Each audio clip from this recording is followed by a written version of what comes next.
कुंभमेळा झाला, यात्रा झाली, सगळीकडे दर्शनं झाली. सगळ्या गोष्टी करून 8 दिवसाच्या सुट्ट्या संपवून पुन्हा शॉपवरती आल्यानंतर जो गोंधळ उडाला होता काय सांगू. कारण पुन्हा रुटीन चालू करताना थोडाफार प्रॉब्लेम होतोच लिंक लागेपर्यंत. पण माझा प्रॉब्लेम वेगळाच झाला. शॉपवरती आले, नऊवारी साडी द्यायची होती आणि मी आले 18 तारखेला शॉप ओपन केलं.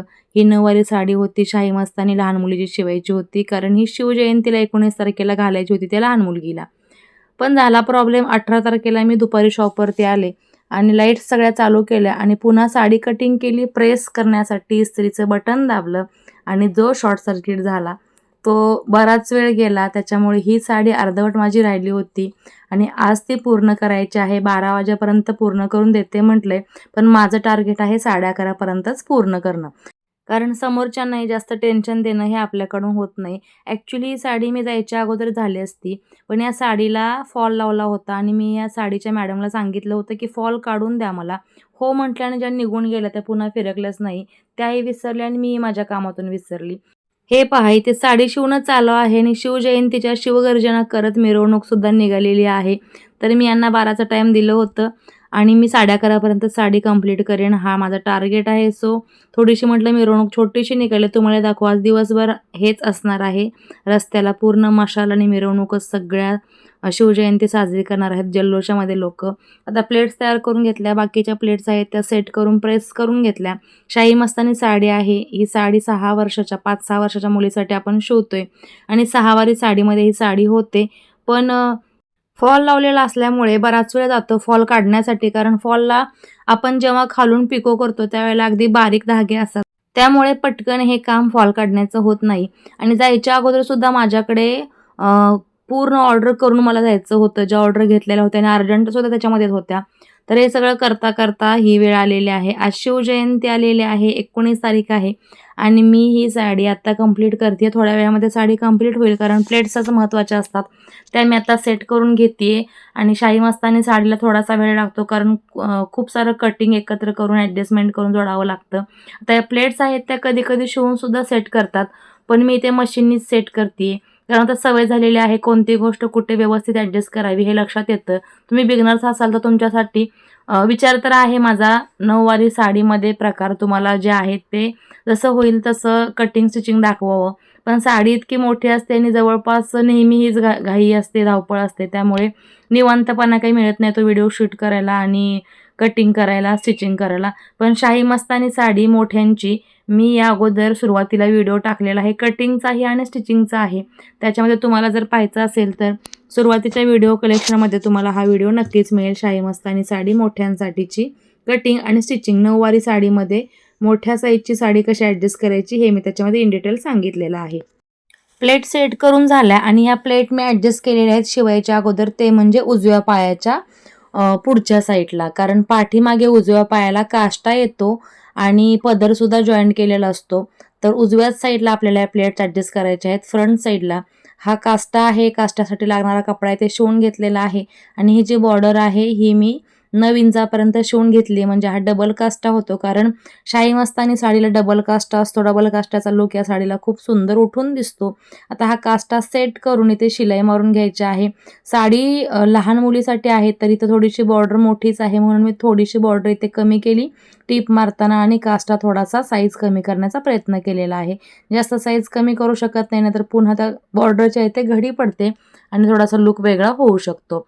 आता ज्या आपण काष्ट्याच्या साईडला प्लेट्स लावून ॲडजस्ट केल्या ते झाल्यानंतर दोन्ही साईडच्या आपले मधला जो भाग आहे किस्तकचा म्हणू शकतात तो आपण इथे, किंवा सेंटर क्रॉच असतो तो इथे शिवून घेतलेला आहे या पद्धतीने.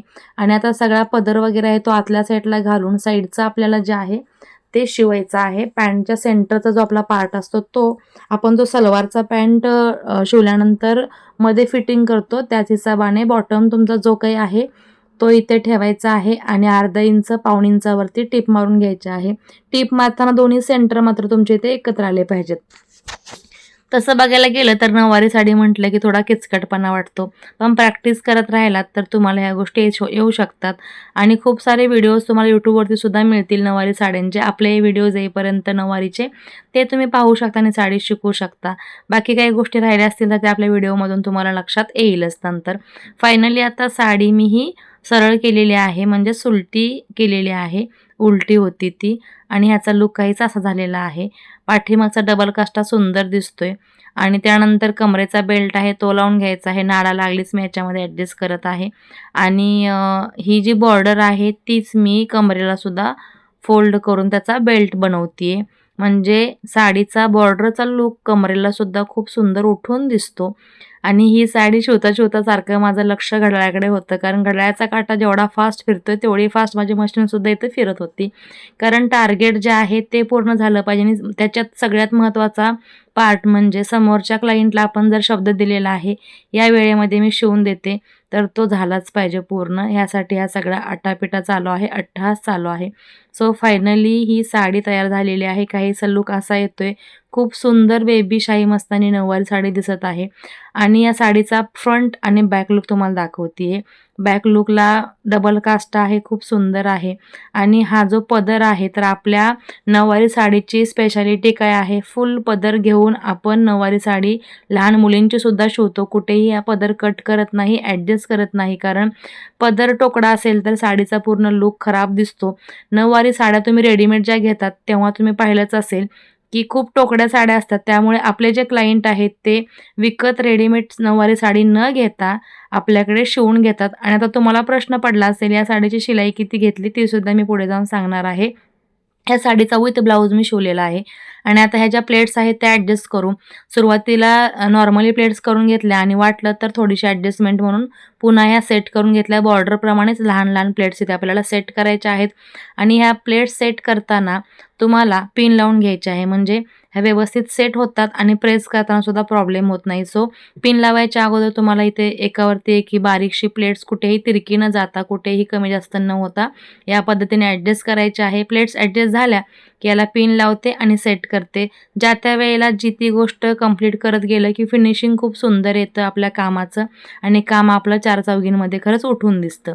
सो तुम्हाला या टिप्स मी नेहमीच सांगत असते आणि आज डे 1 आहे. तसा कालचाच डे 1 होता सुट्टीनंतरचा शॉपवरचा, पण काल लाईटनी गोंधळ केल्यामुळे काम काही मनासारखं झालं नाही. सो माझाही मूड ऑफ झाला आणि क्लायंटलाही त्यांना सांगितलं मी साडी देईन 9 वाजेपर्यंत, पण ॲक्च्युली त्यांच्याकडे कोणी घ्यायला नव्हतं. त्याच्यामुळे त्यांनी मला मेसेज केला की मी उद्या सकाळी 11 11:30पर्यंत येते. मलाही बरं झालं की त्यांनाही प्रॉब्लेम तो मला स्पष्ट करावा लागला नाही की काय झाला तो. आणि या पद्धतीने आज मी त्यांना सांगितलं 12च्या आत साडी तुम्हाला मी देते. 11:30ला डॉट माझी साडी रेडी झालेली आहे, प्रेस वगैरे करून सेट झालेली आहे आणि या साडीवरचा ब्लाऊज मी जायच्या अगोदरच शिवला होता. तो हा आहे. ऑरेंज कलरचा कॉन्ट्रास्ट आहे पदराला, बॉर्डरला, म्हणून त्यांनी ऑरेंज ब्लाऊज पीस आणला होता. ह्याच्यातला सुद्धा कपडा खूप सारा शिल्लक राहिला होता, कारण खूप छोटं ब्लाऊज आहे आणि पफ स्लीव्ज दिलेले आहेत. समोसा पट्टीची लेस दिलेली आहे स्लीव्जला. सुंदर असा ब्लाऊज आणि साडीचा लूक दिसतोय.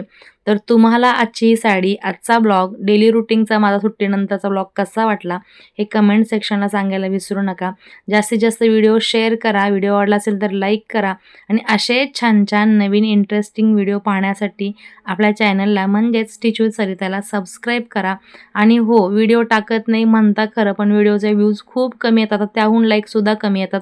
त्याच्यामुळे मलाही प्रश्न पडतो, वेळात वेळ काढून आपण हा व्हिडिओ शूट करतोय, एडिट करतोय, व्हॉइस ओव्हर करतोय आणि तुमच्यापर्यंत पोहोचवतोय, पण म्हणावा असा रिस्पॉन्स मलाही येत नाही. त्यामुळे कधी-कधी मनसुद्धा थोडंसं नाराज होतं की व्हिडिओ टाकू की नको टाकू.